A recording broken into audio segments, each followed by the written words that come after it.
এটা হচ্ছে বিসমিল্লাহির রহমানির রহিম। এটা হচ্ছে কাচকি মাছের মাথা।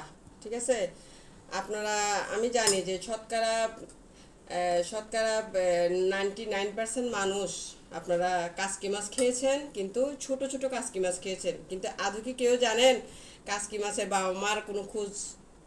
এই কাচকি মাছগুলো কোথা থেকে আসছে? এই ছোট ছোট বাচ্চাগুলো কোথা থেকে আসছে? ওরা তো ছোট ছোট কাচকি মাছের বাচ্চা।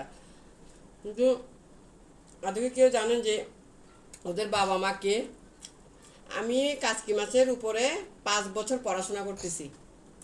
এই 5 বছর পরে যখন আমি ইন্টার্নি করতে যাব, ঠিক তখনই আমি এই চায়না আসছি। বর্তমানে আমি চায়না আছি।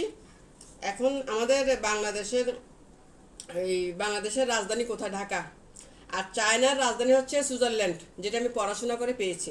হ্যাঁ, এখন আমি সুইজারল্যান্ড, এখন চায়নাতে বললাম যে আমি কাচকি মাছের মাকে কোথায় খুঁজে পাবো?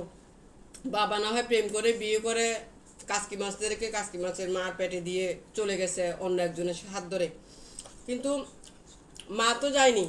মা তো সন্তানকে ছেড়ে যায় না। এখন মাকে কোথায় পাবো? এখন চায়নারা বলতেছে যে আমাদের রাজধানী শহর হচ্ছে ইয়াতে সুইজারল্যান্ড। আপনি সুইজারল্যান্ড গেলে পাবেন। এখন সুইজারল্যান্ড গেছি, তারপরে কাচকি মাছের মার দেখা পাইছি। এই যে কাচকি মাছের মাকে নিয়ে আসছি, আজকে কাচকি মাছের মাকে দিয়ে আমি খাচ্ছি। বুঝছেন? না, আপনাদের দায়িত্ব থাকবে।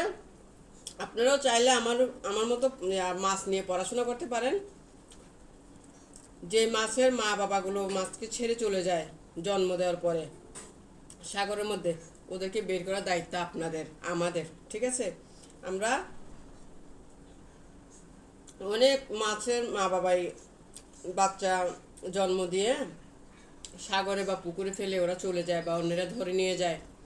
তো মাছ যেন বাবা মা হারা হতে না পারে, মাছের বাচ্চাগুলো, সেজন্য আপনাদেরকে বলছি, অন্তত মাছ ধরার সময় এটা মনের মধ্যে চিন্তা রাখবেন যে ওদেরও বাবা মার দরকার হবে। ওদের বাবা মাকে আপনার ধরবেন না। ঠিক আছে। কারণ ওরা অনেক ছোট। আমাদের মানুষের যেমন মা বাবার দরকার হয়, মাছেরও মা বাবার দরকার হয়।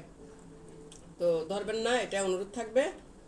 আর কাচকি মাছের মা বাবাকে যদি খুঁজে পেতে হয়, তাহলে চায়নার রাজধানী সুইজারল্যান্ডে চলে যাবেন। ঠিক আছে। তাহলে ওদের বাবা মাকে আপনারা খুঁজে পাবেন।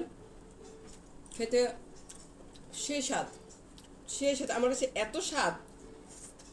হ্যাঁ, আমার কাছে সেই স্বাদ লাগে। একটু মাছের মাথা খেতে আমার একটু ভয় হয়, খাটার ভয় হয়। যদিও আল্লাহর কালাম দোয়া একটা আছে, সেটা পড়লে কাটা চলে যায়। আমার জানা আছে সেটা। এটা হচ্ছে,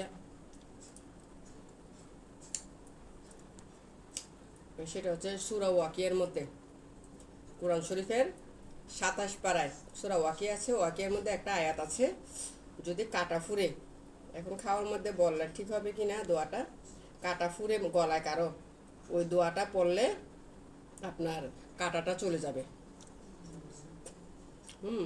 আমার দাদি ছোটোবেলা দেখতাম, কারো গলায় কাটা ফুললে